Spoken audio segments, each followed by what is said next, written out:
여러분 안녕하십니까? 오늘 밤에는 세계 최정상의 연주가일 뿐만 아니라 앙상블이 가장 훌륭하다는 찬사를 받고 있는 삼남매의 정트리오가 16년 만에 고국 무대에서 연주를 갖게 됨으로써 오늘 이 자리에 모셨습니다. 세계 무대에서 한국을 빛내고 있는 이 삼남매 연주 활동상과 음악 생활에 얽힌 여러 가지 궁금한 점을 알아보도록 하겠습니다. 여러분이 너무나 잘 아시는 분들이겠습니다만은 제가 한 분 한 분 소개를 드리겠습니다. 제 옆에 계신 분이 첼로를 하시는 정명화 씨고 그 옆에 피아노와 지휘를 겸하고 계신 정명훈 씨 그리고 바이올린의 정경화 씨 이렇게 삼남매 나오셨습니다. 여러분 환영해 주시기 바랍니다.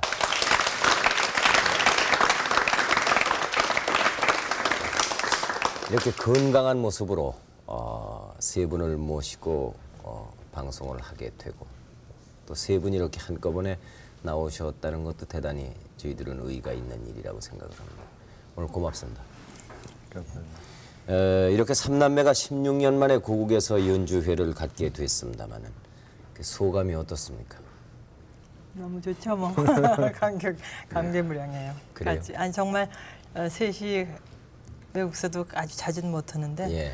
정말 오래간만에 이렇게 오래된지는 몰랐는데 이렇게 16년 만에 정말 하게 돼서. 네. 근데 그 팜플렛 같은 거 소개하는 프로그램을 보면은 이름이 어떤 때는 또 정경화 씨가 먼저 나오고 어떤 때는 또 명화 씨가 먼저 나오고 이렇게 되는데 그거는 때에 따라서 다릅습니까? 아니면은 아니, 그러니까 이번에는 우리가 이번 8월 연주는 예. 순전히 트리오로 예. 하기 때문에 트리오는 되게 바이올린, 첼로, 피아노 이렇게 프로그램에 순서가. 나와요. 아하. 근데 또 여기서는 또 근데 제가 제일 나이가 많으니까 할 수도 있고 또 남자 하여간 그 자꾸 바뀌는데 피아노니까 그때 먼저 근데 대개 외국에서는 그 피아노 트리오 하면은 바이올린, 첼로, 피아노 그래서 저희가 그렇게 프로그램이랑 그렇게 이번에 그렇군요. 제안을 했죠. 예. 이 외국에서는 1년에 연주회를 몇 번이나 가집니까? 전부 틀리죠. 트리오로요? 아니요. 예, 개인이 각자. 개인으로는 각자 틀리죠. 네. 정경화 씨 횟수마다. 경우는 몇 회나 합니까? 올해는 아기 가진 후부터 아기 엄마가 된 후부터는 올해 제일 많이 한 셈이에요. 그러니까 올해 한 60회에다가 리코딩을 세 번 했거든요. 네. 그랬는데 결혼하기 전에는 많이 했죠. 일주일에 평균 3번씩 해갖고 한 시즌에 한 110회쯤 했으니까요. 그러니까 시즌이라면 9월서부터 한 6월, 네. 뭐 10월서부터 7월 그렇게. 아하. 그랬는데 이제는 그 때에 따라서 프로젝트 하는 게 흥미가 있으면 하고 그렇지 않으면 그렇지 않아도 그냥 애들 띄워놓고 다니기 싫어하기 때문에 네, 네. 집에서 이제 많이 있으려고 그러죠. 아하. 네.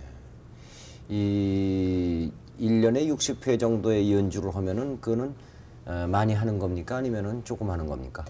60회면은 집안이 없다면 60회 한 거는 그렇게 힘들지가 않아요. 그런데 예를 들자면 모리지오 폴린이라고요. 다 아시겠지만 네. 피아니스트는 이제 젊어서 연주하다가 쭉 한 10년쯤 쉬다가 다시 이제 연주를 시작했어요. 그때는 1년에 딱 40회밖에 안 했어요.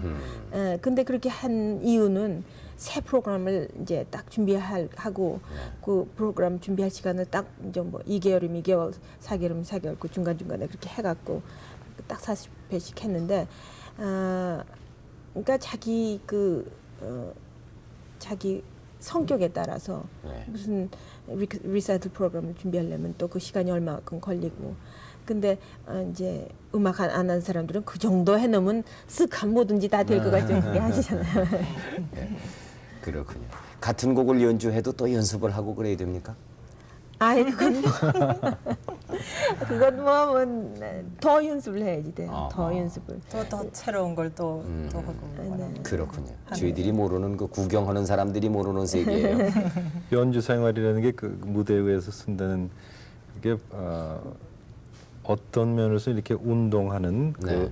시합하는 그런 하고 다른 게 없는 점이 컨디션이 항상 좋아야 되고 항상 트레이닝이 필요하다는 게 그래서 우리 리코딩을 이제 요번 트리오 프로그램 하는 그 중에서 그 드보르작을 리코딩을 벌써 했잖아요. 네. 그냥 그때는 연습 굉장히 많이 하고 뭐 준비를 단단히 됐. 판을 하나 내기 위해서는 네. 몇 번이나 합니까? 하다가 만약에 잘못되면 다시 하고 또 들어보고서 마음에 안 들면 또 다시 하고 그렇게 합니까? 그렇죠. 그렇죠. 예.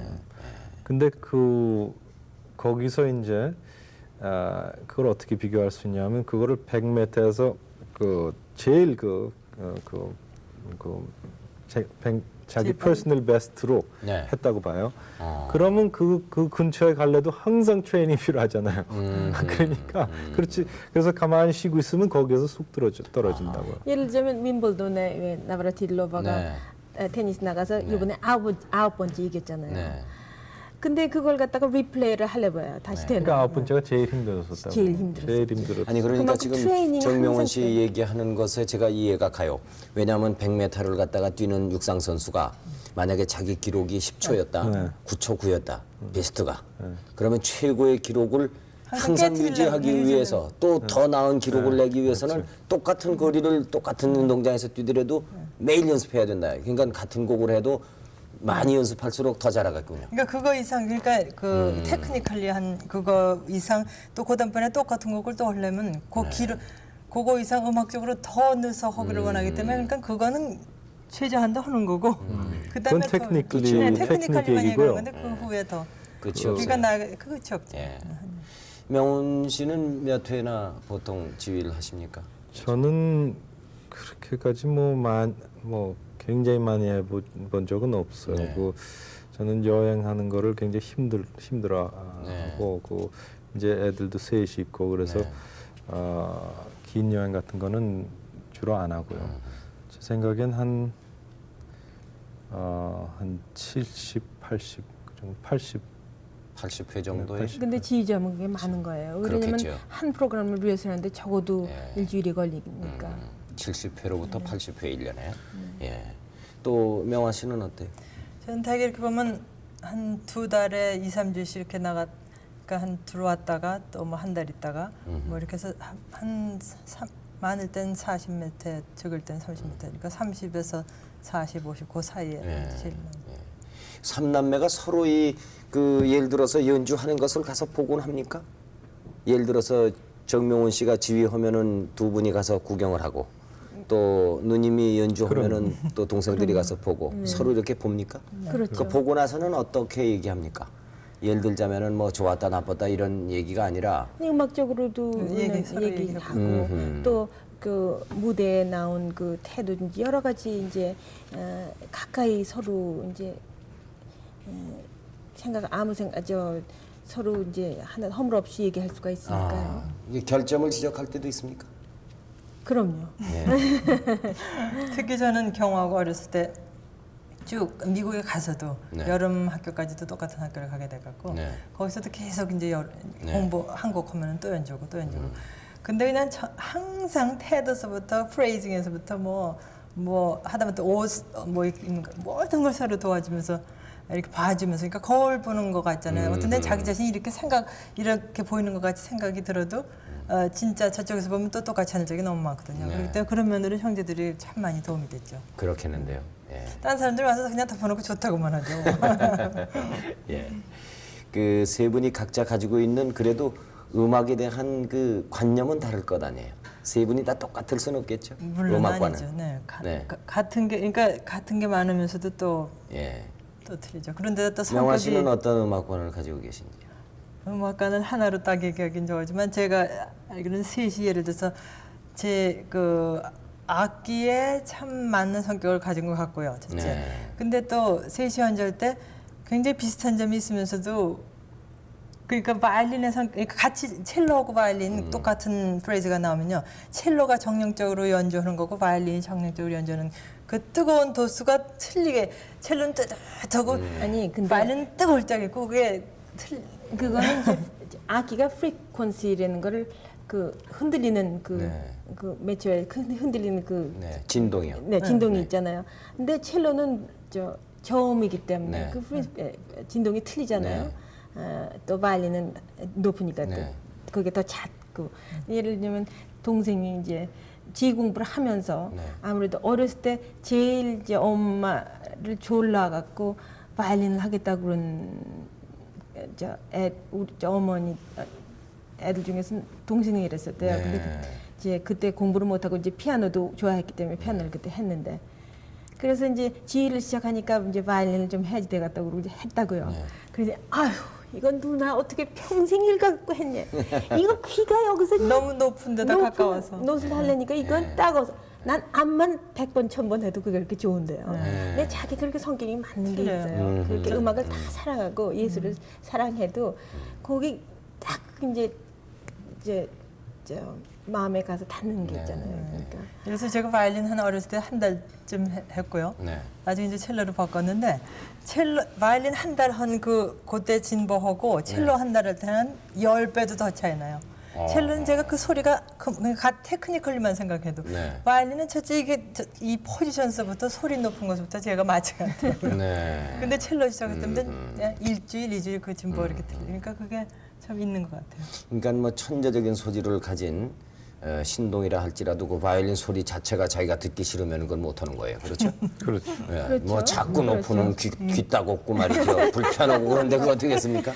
그리고 이 팔을 이게 정말 이 포지션이 바이올린은 네. 첼로도 물론 힘들고 그렇지만 바이올린은 이 저 왼쪽 예, 손이 예. 안으로 들어가고 다 그 포지션이 굉장히 이제 자연스럽지가 않기 때문에 예. 반대. 그래서 이제 일찍 시작해야지 돼요. 정경화 씨는 형제들 중에 그 늦게 결혼한 편 아니겠습니까? 지금 어디 살고 편이요? 계세요? 늦게 결혼한 편이요?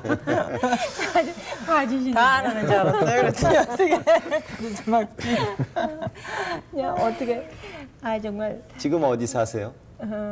영국에서 켄트라고요. 예. 런던에서 좀 남쪽으로 예. 떨어진데 아주 아름다운 데예요. 예. 거기 이제 애들이 아무래도 애들 기른 데는 런던보다도 거기가 좋을 것 같아서 이사를 간데 너무너무 애들이 좋아하고 예. 가족은 어떻게 됩니까 지금? 그러니까 남편은 출장 이제 그렇게 비즈니스 여행을 많이 가요. 네. 그래서 이번에 한국에 같이 오자고 그랬는데 네. 비즈니스가 지금 바빠갖고 못 오고요. 네. 애들 둘만 데리고 왔어요. 네. 네. 근데 그럼 아들 모두 둘이죠. 가족이 넷입니까? 네. 그렇죠. 예. 결혼 후 그 음악이 뭐 달라진 게 있습니까?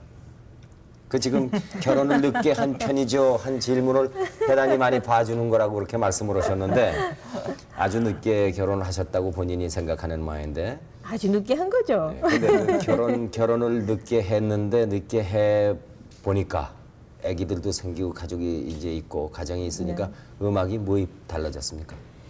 자기 자신은 그 음악이 달라졌다는 거를 음악으로서만 표현할 수가 없어요. 네.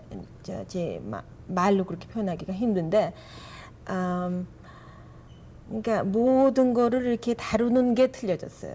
그러니까 일상 생활에 예를 들자면 옛날에는 그러니까 옆에서 보기엔 굉장히 신경질이다. 이렇게 이제 날카롭고 신경질이다. 그러니까 맨날 동생은 봐주는 게 평생 저렇게 높은 음을 저렇게 했으니까 저렇게 날카로울 수밖에 없지. 이제 그렇게 그랬는데 굉장히 예민했어요. 지금도 물론 예민하지만 그런데 이제 악기를 놓고 건드리지 못하게 했어요. 네.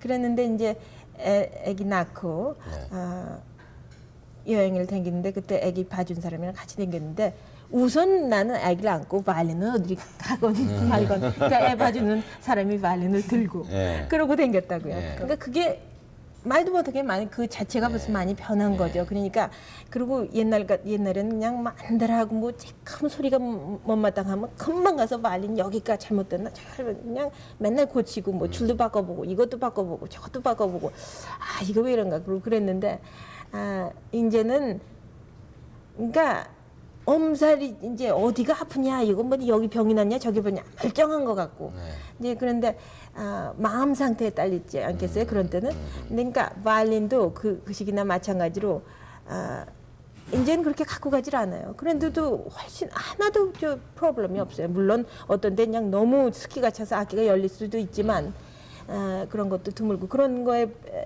그런 걸 볼 때 정말 많이 변했어요. 연주도 달라졌다고 안 그래요, 사람들? 그러니까 얘기를 연주도 하죠. 달라졌겠죠. 어떻게 달라졌다고 그래요? 그런데 글쎄 또 이 그건 결혼 동생한테 좀 물어보세요. 음악을 평하는 사람들의 얘기를 말이죠. 제가 들었거든요. 근데 뭐라 그러냐 하면은 이렇게 얘기하는 소리 들으셨는지 모르겠어요. 음악 평하는 분들이 결혼하기 전에는 굉장히 열정적이었고 정력적이었는데 결혼한 후에 지금 야함전에 아주 아니요 연주가 많이 부드러워졌다 그런 얘기를 하더라고요. 근데 그 본인이 거기에 동의하실 수 있는지요? 본인도 그렇게 생각하세요? 동생한테 물어보려니까 자꾸 저한테 물어보. 동생도 저는 그렇게 음악적으로서는 그렇게까지 큰 변화는 없습니다. 변화는 없었다고 봐요. 예. 아니 그 열정적이면 아직 열정적이고 그런 건 그런데 아마 이게 풍기는 게 벌써 무대 사람 그런 것 그러니까 때문에 안달이 더- 없어진 네. 게 좀 되겠죠. 근데 음악적으로서는 속에 그 깊이 필하는 거는 점점 더 머치어가 되길 원하기 때문에 그쪽으로 자꾸 이제 그 방향으로 그건 노력하고 또 있으니까. 나이 들어가면서 또 그만큼 그렇죠. 또 깊어질 거 네, 아니겠습니까? 점점 이제 그거를 자꾸 이제 터득을 하려고 상상 애를 쓰고 있고요. 네. 그게 지금 당장 하면 안 된다는 건 항상 이제 알기 때문에 멀리 보고 그러니까 일상생활은 굉장히 그러니까 음악가가 아닌 기분이에요. 되게 그냥 엄마 평범한 이제 와이프. 결혼하길 잘했다고 생각하시는군요. 근데 그런 좋은 결혼을 왜 안 하시고 이 가족과 떨어져 있는 시간이 많겠어요. 그러면 연주 여행을 다니려면은 많은데 정말 그게 힘들어요. 같이 갈 때도 있습니까? 연주 여행에? 아이 그럼요. 저 첫애 낳고는 첫애는 그냥 계속해서 데리고 다니고 얼마나 남편이 이해를 잘해주는지요. 네. 남편이 만일에 저한테 아이고 왜 그렇게 이번엔 가지 그런 소리를 한 번이라도 비쳤으면 그만뒀을 정말 집어쳤을 거예요. 좀 그러길 원했을 때도 있어요. 왜냐면 집에 있길 원했으니까 애들 띄워놓고 이제 집 떠나길 너무 이제 싫어했으니까. 그런데 너무 이제 남편이 센시티브하니까 그러면 내가 이제 또 집어칠까봐 그런지 전혀 그러질 않아요. 네. 그래서 이제 하루는 내가 너무 이제 떠나는 게 속상해서 좀 나더러 집어쳐라 한마디 좀 해달라 그랬다고요. 그것도 꾀를 부렸는지 모르죠. 내가 집어쳐 그냥 집어치면 자기 자신이 이제 책임이니까. 그러니까 남편이 당신은 그거 집어치면은 당신은 완전히 내 자신을 잊어버리기 때문에 그거는 뭐 생각을 할 수도 없다는 거예요. 그러니까 그래서 굉장히 이해를 해주고 연주 가는데도 전혀 이제 뒤를 돌아보지 않게 그렇게 신경을 쓰지 않게 이렇게 서포트를 해줘요. 그러니까 그렇게 계속해서 이렇게 하죠. 이 정명화 씨는 뉴욕에 거주하고 있지요? 네, 얼마 가족이 전까지 어떻게 저 됩니까? 이태리에 살다 왔죠, 뉴욕. 네. 딸만 둘이에요, 저희. 딸만 둘입니까? 그래서 네. 두 동생은 아들만 전부였고요. 또 집안 식구 중에서 또 아들만 있는 집이 많아갖고 네. 그래서 좀 아들 날려. 중에 꽃이에요. 부군께서는 뭘 이제 저쭉 그러니까 저널리즘 하다가 언론인이시군요. 네, 언론. 네. 그러다가 이번에 뉴욕 오면서 네. 유니세프 그러니까 아동복지 국제아동복지. 네. 네. 거기에서 지금 프레스의 저 디렉터 되었어요. 그래서 그거 맡아서 하죠. 그렇군요. 원래 저 바이올린을 했다고 그랬죠? 처음 시작은 아니 처음에는 저희가 전부 형제들이 피아노 했어요. 전부. 네, 전부 예. 했는데 그러니까 선생님들이 그냥 피아노 음악에 재주 있다고 다 이제 어머니한테 그러셨나 봐요. 네. 그런데도 피아노는 딱 피아노만 앉으면 저 경화도 그렇고 저도 그렇고 이렇게 거기가 졸기가 딱 네. 좋게 돼. 졸기가 딱 좋게. 그래갖고 맨날 졸던 생각이 나는데요. 네. 그래도 하여간 뭐 딴 사람에 비해서 그렇게 진전이 빨랐다 그러는데 네. 그 피아노 연습하는 걸 굉장히 지루해했어요. 그러니까 네. 저는 그다음에 또 노래도 아주 어렸을 때 뭐 국민학교에서 뭐 이어 콩쿠르에 1등도 하고 그랬어요. 그러니까 네. 그러니까 한 곡 물론 첼로도 그렇고 노래도 그렇고 바이올린도 그렇고 항상 피아노 반주가 있어야 되고 뭐 오케스트라 반주 있고 네. 다 같이 하는 악기긴 하지만 한 라인으로 노래 부르는 거 아니에요. 그러니까 네. 피아노는 두 손으로 화음을 다 가면서 네. 멜로디를 하는 거고 그러니까 한 가락으로 노래하는 걸 전 좋아했던 모양이에요. 그래서 아마 어머니가 그다음에 또 바이올린도 잠깐 소개해 주셨는데 바이올린도 전 별로 좋아하지 않았어요. 그러니까 네. 음악은 좋아했는데 네. 그래갖고 그다음에 그러니까 어머니가 첼로를 또 갖고 오셨어요. 네. 근데 그게 그렇게 아주 그냥 너무 맞아갖고 그렇게 된 거예요. 그 만약에 첼로가 안 맞았으면 어머니가 또 뭘 가져오셨어요? 아니 첼로 그 노래하고 한 3년은 같이 했어요.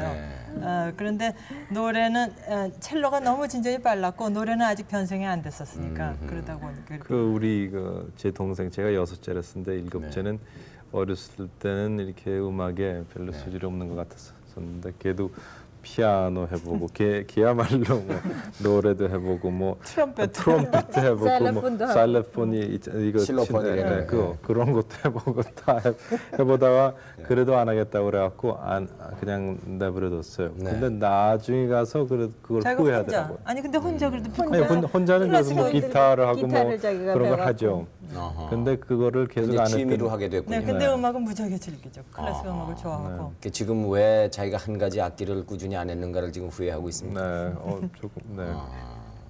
그 어머님이 거기까지 신경 쓰실 수가 없었던 모양이죠. 아 신경 쓸 때까진 다 써주셨죠.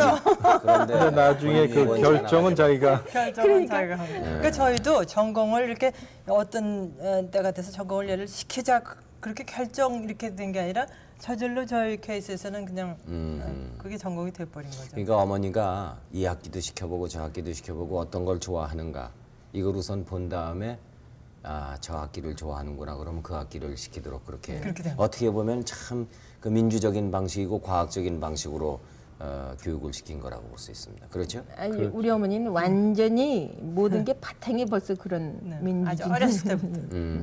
그러니까 이게 저희는 제가 아이를 키워 보니까 옛날식으로요. 저도 네. 벌써 미국에서 키우는데도 어떤 데는 이렇게 미국식으로 뭐 아이를 같이 서로 얘기해봤고 그러기 전에 먼저 좀 딱 야단부터 쳐놓고 이런 식으로 해서 말 들으면 제일 간단하잖아요. 네. 그러니까 그렇게 해보려고 그러면 그게 안 되는데 네.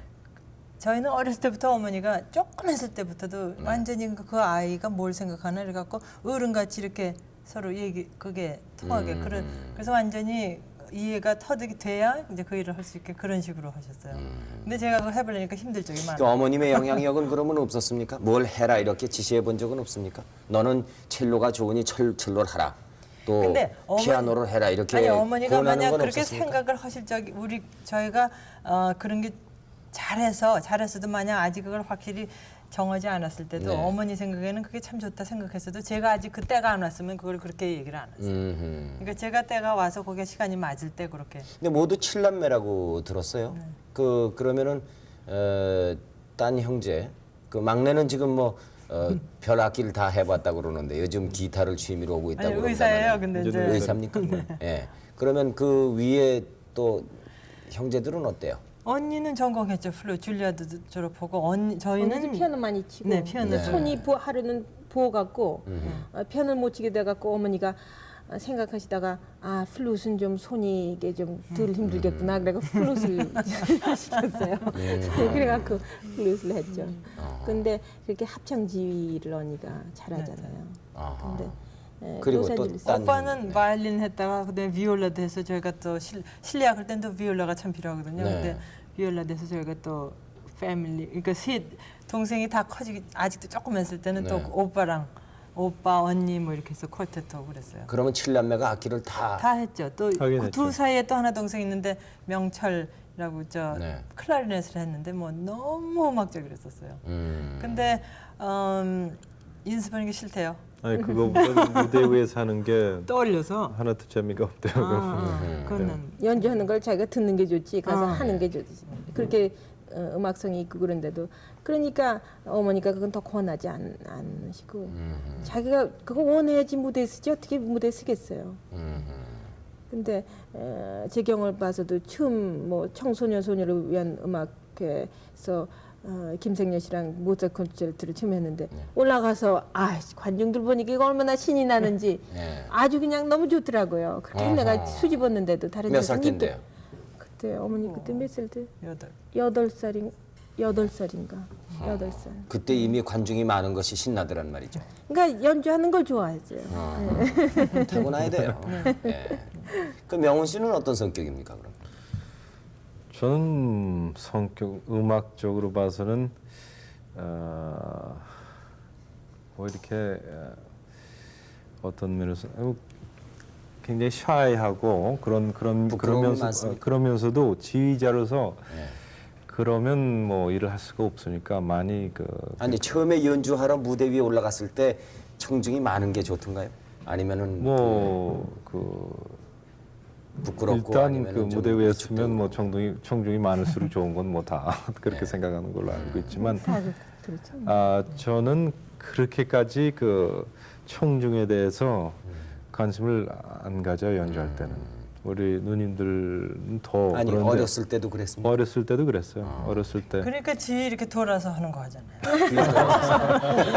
아니 근데 피아노도 청중을 전혀 안 봐도 되니까. 피아노도 청중을 안 보고 네, 늘 피아노를 그래요. 보지만 바이올린하고 첼로는 특히는 전 다 겹쳐요. 그게 그렇게 기분 좋았어요. 네. 앞에서 이렇게 하면 딱 전체가 보고 그리고 이렇게 성악가도 하니까. 스테이지에 물론 그 티아트리컬 그 액팅도 중요하고 이제 딱 그렇듯이 정말 피아노는 관중하고 그렇게 조금 그건 피아노는 악기가 완전하고 또 지휘는 돌아서서 저 그 100명을 이제 다루기 때문에 네. 그런데도 딱 서면 벌써 원래 등으로 그걸 그냥 느끼- 다 필하죠. 필하면서도 뒤에 눈이 달렸나 보죠. 근데 제일 원하는 건 항상 그 지휘자는 이렇게 자기가 직접 하는 악기가 없고 소리 내는 게 없잖아요. 그러면서도 그 오케스트라 100명을 이렇게 리드를 해야 되기 때문에 지휘자는 너무 보이는 게 많다고 봐요. 들리는 건 없고 듣는 건 다른 사람 다.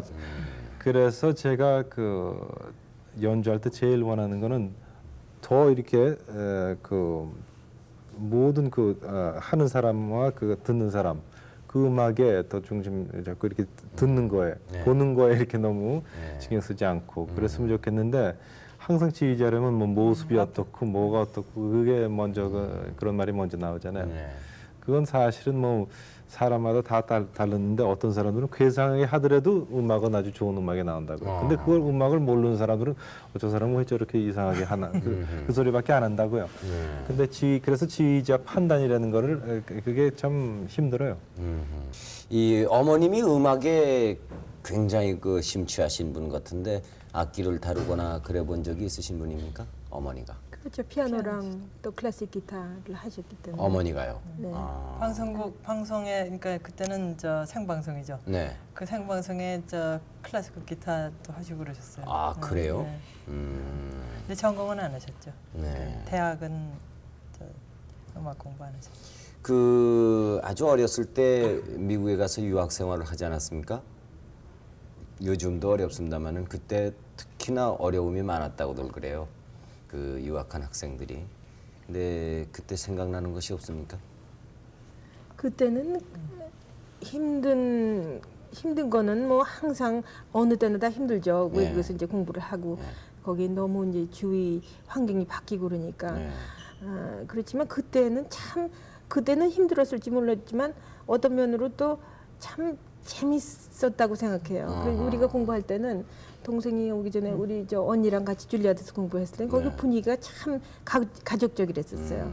그래서 학교 들어가도 그냥 굉장히 분위기가 따뜻하고 또 그냥 거기 수준은 물론 굉장히 높고 그런 면으로서는 그냥 굉장히 프레셔가 많았지만 그리고 그때는 한국 사람들이 뉴욕에 있는 사람들이 다 가족적인 분위기로 다 죽었으니까. 몇 명이 없으니까. 그러니까 서로 뭉쳐갖고 굉장히 재밌게 지내고 그랬던 생각이 나는데 한국에서 그렇게 뉴욕에 가서 공부한다는 게 네. 정말 쉬운 일이 아니에요.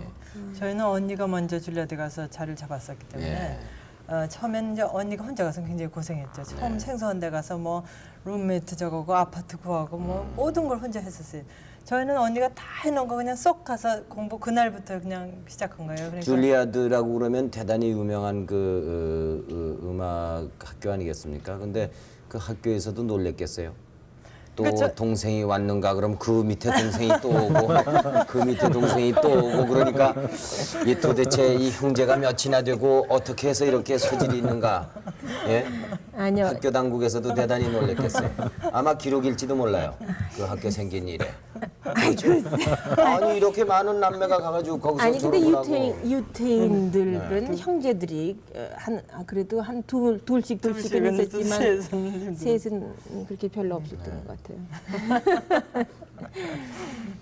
저 정명훈 씨가 내가 이 지휘의 소질이 있다고 그렇게 어머니한테 얘기를 하고 지휘를 하고 싶다 그러니까 당장 지휘봉을 사다 줬다고 어머니가 그런 얘기를 들었습니다만 그게 몇 살 때였습니까? 그게 참 제가 15살인가 15살 때. 예. 그 어머니가 지휘봉을 당장 사다 주시던가요? 네, 근데 뭐 지휘라는 게 지휘봉 갖고 하는 게 아니라 오케스트라가 하는 거지만 그 나이에는 지휘봉이 그래도 뜻이 예.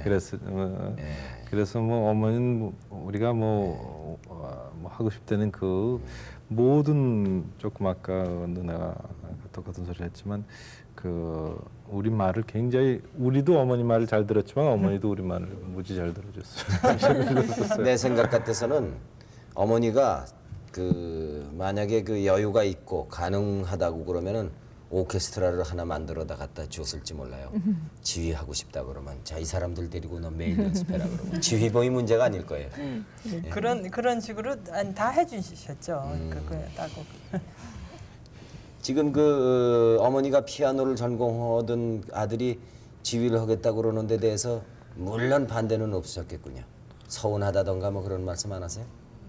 없어서 반대 선생님이 네, 반대한 분이 바로 그 제 피아노 선생님 뉴욕에 계시던 피아노 선생님이 너무 반대를 반대를 했죠. 하죠. 왜냐면 피아노 그렇게 저 시애틀에서 선생님은 있던 선생님은 피아노만 갖고는 안 된다. 너는 이제 정말 아주 위대한 음악가가 돼야지 된다. 피아노로서 그치면 안 된다. 그런 식으로 가르쳤는데 근데 뉴욕으로 가서 배웠을 때 동생이 그 선생님은 명훈이가 너무 이제 재주가 있으니까 정말 피아노를 해야지 된다 그러는데 지휘 들어가니까 아까워갖고 네. 제가 이제 뉴욕 갈 때 꼭 인사를 전할 걸면 아유 왜 피아노를 이제 하지 않고 왜 지휘를 하냐고. 근데 그 선생님이 동생이 그렇게 지휘 지금 하는 걸 못 보고 이제 돌아가셨거든요. 그게 너무 이제 섭섭한 거 있죠. 예. 그렇겠는데요. 그 말 들으니까 또 스승으로서 제자의 재질을 예. 그 얼마나 사실 아깝겠어요. 열심히 가르치니까. 그러니까 맨날 아유 피아노를 왜 할지. 아니 왜냐면 딴 제자들 이렇게 봐서 그 사람은 피아노 전공만 하는데도 그 명훈이 음악적으로는 이거 치는 피아노로서 그거 기가 막히게 하는 그거를 아니, 근데 너무 아깝죠. 뭐. 너무 우리 칭찬만 하는 것 같아요. 그냥 그래요? 그냥 계속해서. 그럼 지금부터 욕을 합시다. 뭐 욕할 게 있어야지. 흉볼 게 있어야 흉을 보지요. 근데 한마디 말씀드리겠는데 네. 이렇게 그냥 칭찬만 듣고 그렇습니다 그러는 것 같은데 네.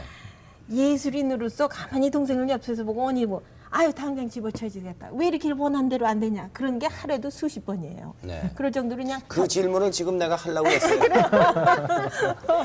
혹시 세 사람 가운데 누구도 좋으니까 음악의 회의를 느끼고 내가 이걸 왜 했는가 정말 지겹다 그만두었으면 좋겠다 하는 생각을 해본 적이 있으신가?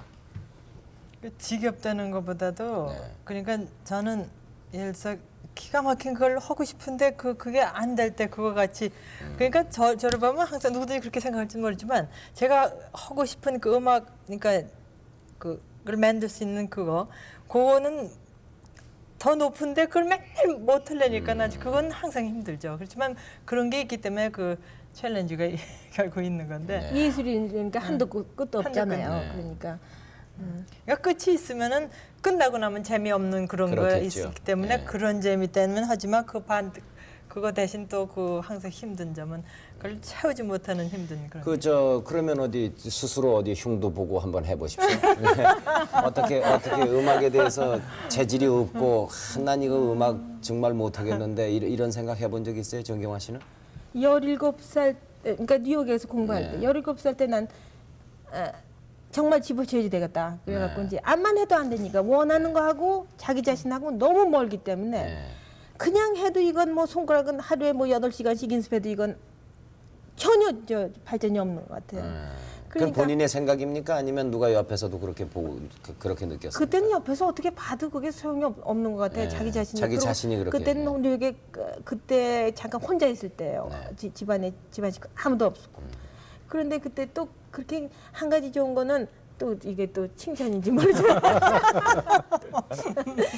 집안 식구가 그렇게 서로 그냥 격려해주고 네. 사랑해주고 그러기 때문에 여태까지 이렇게 계속해서 계속해서 할 수가 있는 것 같아요. 근데 사회자가 출연자를 이렇게 누구나 마찬가지입니다. 이 자리에 와서 앉아 계신 분을 면전에서 이제 핀잔을 주거나 나쁜 점을 얘기하기는 어려워요. 본인이 또 한다고 그러니까 그럼 또 하나보다으로 기회를 주었더니 결국은 그게 또 그래서 집어치려고 그랬는데 칭찬 아닙니까? 아니 예. 정말 집어치려고 그랬어요. 네. 근데 이제 어머님의 따뜻한 따뜻한 격려 이제 그 어머님 칭찬이 또 되는데 보세요. 그러니까 세계적으로 이렇게 명망이 있고 그 정상이라고 제가 소개를 했습니다마는 그야말로 인정받는 예술가가 되려면 어디 한 구석이나 어디 뭐 이 그 흉볼 때가 있을 수가 없죠. 저는 있어요. 네. 그래요? 확실히 이 저겁니까? 아니 저는 뭐 좀 뭐 어린 나이에 너다들보다 더 어린 나이에 떠나서 그랬는지도 몰라도 아직도 한국말 말이 굉장히 힘들어요. 그리고 별로 잊어버린 건 없는데 그렇게 많이 배우진 못했어요 아직. 그래서 아직도 무슨 한국말 할 때 이렇게 어려운 단어가 나오든지 그럼 뭐 아주 이건 뭐 무슨 소린가 그 정도거든요. 지금 제가 하는 말을 못 알아듣진 않죠. 뭐그 정도는 아니지만 그래도 조금 더 어려워지면 가끔가다. 그래서 이번 여름 처음 조금 시간이 있어갖고 공부를 이제 조금은 시작을 했어요. 한국말 공부를. 근데 이게 뭐 너무 근데 그게 왜 지휘자가 그러면 외국 사람들, 영국 사람 지휘할 적에는 지휘하면서 말합니까? 네 그렇죠. 아니요. 뭐 아니, 영어로 하고. 리허설, 그러니까 네. 연습시킬 땐 말이 참 그래서 많이 해요. 지휘 하기 전에는 영어밖에 못했었는데 이제는 그 일할 수 있을 만큼은 불어, 이탈리안하고 그 독일어. 네. 지휘자는 그 필요해요. 네. 그래서 그 세 가지는 그 영어하고 네 가지는 어느 정도 하는데 그 이제는 거의 뭐 제일 힘든 게 한국말이에요. 그래서 그 모든 그 어려운 단어 뭐 그런 거를 이제 배워야 되기 때문에 네. 한문은 뭐 한자도 못 쓰고. 그러면 예를 들자면 한국 오케스트라를 지휘할 때 한국말로 그 단원들하고 얘기를 주고받고 리허설할 때 해야 될 거 아니에요. 연습할 때요. 그렇게 해요. 예. 그 정도 아니, 그 정도는 하죠. 그럼요. 충분히 하지만 네. 그래도 뭐 이렇게 어려운 만약에 그게 모자란다 그러면 그 오케스트라 단원들에게 전부 영어를 배우라고 그러면 되지 않을까요? 요즘 많이 영어를 하죠. 그러니까 어느 오케스트라고 영어는 되게 많이 알아들어요. 그러니까 오케스트라 멤버들이 왜냐하면 다 말을 못하는 지휘자들이 있으니까 어디 가나 단원들이 어느 정도까지는 근데 영어를. 우리 한국의 오케스트라 단원들이요. 그 실력이 좋기 때문에 뭐 그렇게 많은 말이 필요 없을 거예요. 눈치 다 채고. 아니 그저 음악 랭귀지는 이탈리안 익스프레션 다 있기 때문에 네. 그러니까 자기가 마음껏 이제 동생 말에는 그렇게 표현하지를 못하니까 네. 굉장히 답답해요. 저도 굉장히 답답해요. 근데 그러면 진짜로 한번 그 네. 좀 칭찬 말고 네. 흉볼 수 있는 걸 좀 한번 찾아봅시다. 근데 네. 연주회를 하고 나서 아주 실패했던 연주회는 없습니까? 왜요? 그러니까 저희 전 많이 있었어요. 그러니까 아니 더 많이 좋았다 그러는 것도 있지만 네. 딴 사람들은 좋았다 그러고 평도 잘 받을 때도 네.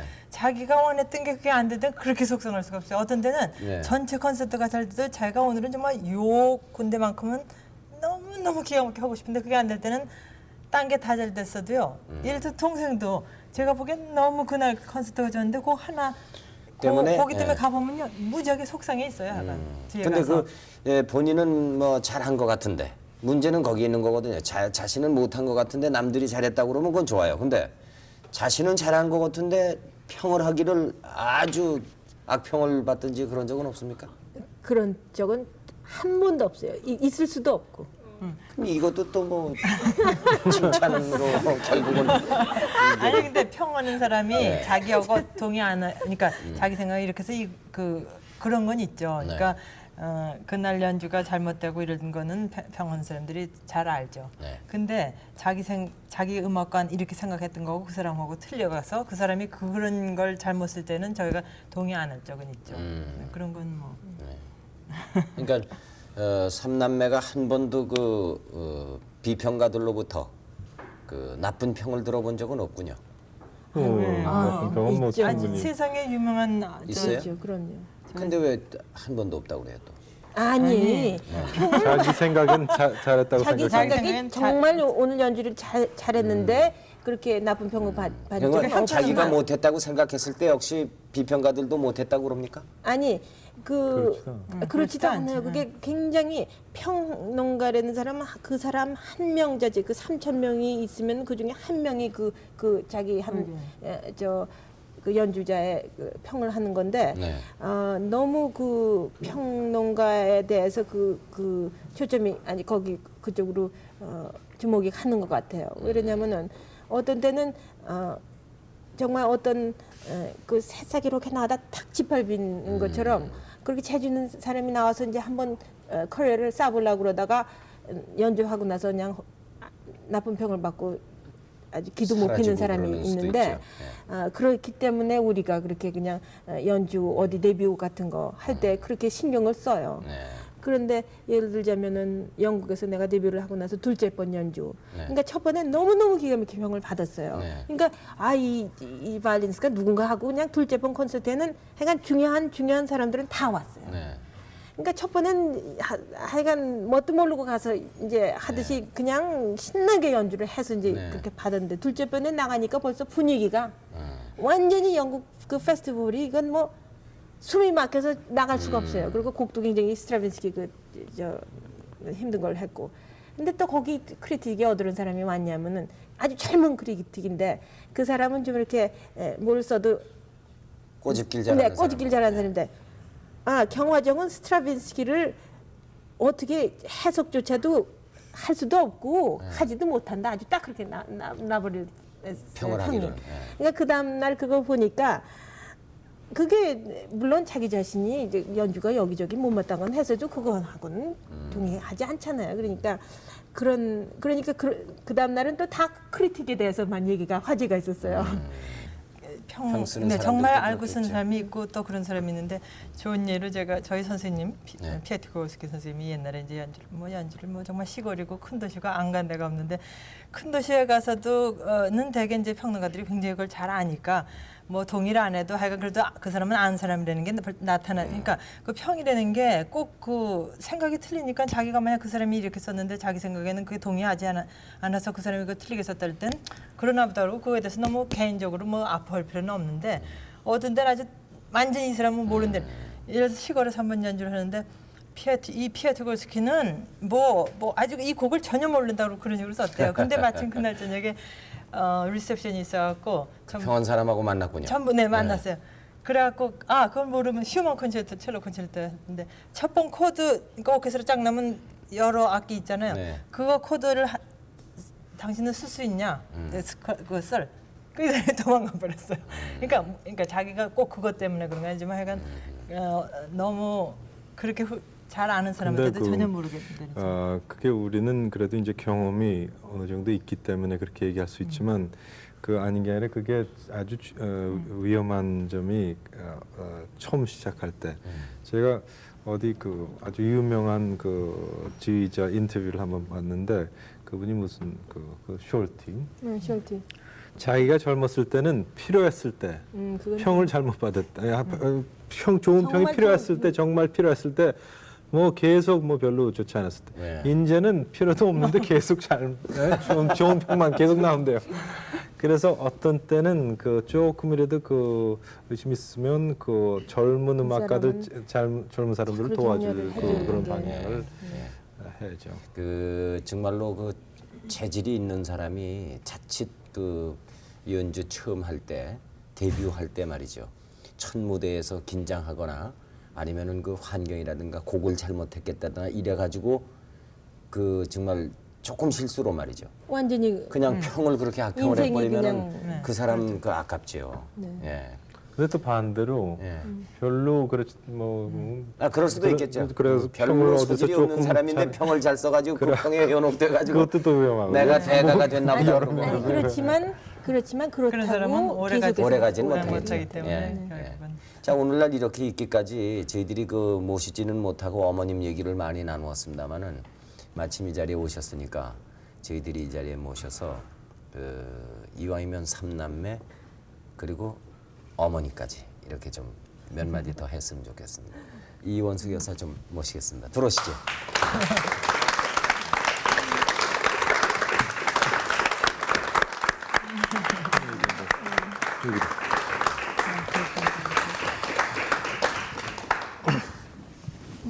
제가 이걸 좀 치워드리겠습니다. 이렇게 좀. 네. 금년에 이 연세가 얼마나 되셨습니까? 아이고. 72입니다. 네. 그 대단히 젊어 보이십니다. 이것도 또 칭찬해드려요. 근데 지금 따님, 아드님이 이 자리에 나오셔서 그 저와 이 얘기를 나누고 있다가 정경화 씨 말씀이 도대체 우리는 칭찬만 듣고 있다. 근데 어머님이 생각하기엔 부족한 점이 없습니까? 어머님이 제일 잘할 것 아닙니까? 엄마는 더 칭찬하고 싶죠. 그렇죠. 예. 지금 이렇게 이 세계 정상급의 이 음악가들이 됐는데 그 뒷바라지를 쭉 하신 어머님의 기분은 어떻습니까? 항상 보면 허무하고 대견스럽죠. 예, 아직도 더 바라는 것이 있으십니까? 세 남매로부터? 글쎄요. 더 바란다면은 좀 후지를 위해서 도와주는 걸 바라죠. 예, 이제는 후진을 위해서 후진 양성에 애를 써주길 바란다 그런 얘기군요. 근데 사실 정상에 가기까지도 어렵지만 정상을 지키는 것이 더 어렵지 않습니까? 그렇죠. 네. 미국에서는 박사 학위를 따면 그날부터가 이제 정말 공부에 들어가는 날이라고 그러니까 네, 대학에 들어가면 그날부터 대학 공부를 하는 날이니까. 네.